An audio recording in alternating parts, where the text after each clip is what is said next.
बैठो। आज हम क्या पढ़ेंगे?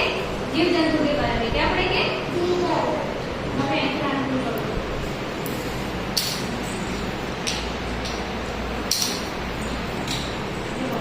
जीव जंतु, जंतु कितने प्रकार के होते हैं? 2 प्रकार के, पालतू और जंगली।